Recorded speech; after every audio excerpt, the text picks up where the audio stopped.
Welcome to Productive Joy with Dr. Christy, where fun meets action.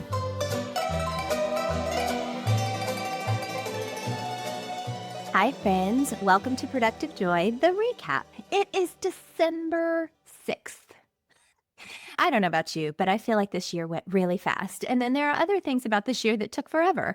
And I think that's true every year. And the older I get, the more I'm like, okay, so if these days are going to be long and these months and years are going to be short, what am I going to do with them? So today's challenge is to figure out what you want to do with the remaining 4-ish weeks of December. You have 4 weeks left of 2025, and you started this year with some plans and some goals and some things that you wanted to accomplish, and it is not too late. So you have 4 more weeks, 4 weeks to get those things done. What are they going to be? For me, my word this year was grow. And I do feel like I've grown in a lot of different ways. I have grown as a mom now that I am a mother-in-law, and I'm going to call it a mother-in-love. But I am, again, parenting these adult children who are continuing to blow my minds with their brilliance and their tenacity. But how am I shifting into that? That's been a growth opportunity for me this year. This year, we found out that our son has type 1 diabetes. And at 24, that was a big diagnosis and a huge shift and a complete shock. So I've grown in how I approach things, especially when, I'm just the mom over here and he has a whole life over here and a adult life. How do you navigate that space? That's been a growth. I was a TEDx speaker this year. That was a huge growth where I had to believe in myself enough to put myself out there. And that'll come out in January. I'm so excited to share it with you. I have grown as a wife this year. So Jason and I passed 120 couples total. We've been working with couples for the last 8 years. And this year has been special because we've had the opportunity to mentor people that are friends of ours who have kids and people who chose us, which was really special. And we've continued to grow as a couple. I have grown as a physical human, right? So not bigger, but stronger. And that's been a really great opportunity. I give big shout out to Burn Boot Camp and for the trainers there and for my tribe there, because I have learned who I am at 49 is different than who I was at 48 and how to navigate that new space. I have grown as a leader. As I lead my team, I have had to back up and punt, to rethink how I was doing things, and to take some of my own advice and recognize that together we're better, but when we don't set norms and we don't have clear expectations, nobody can hit the target. So I've grown as a leader. I think I've grown as a friend, learning to listen more than I talk and to lean into the strong friendships that I have. What have you grown in?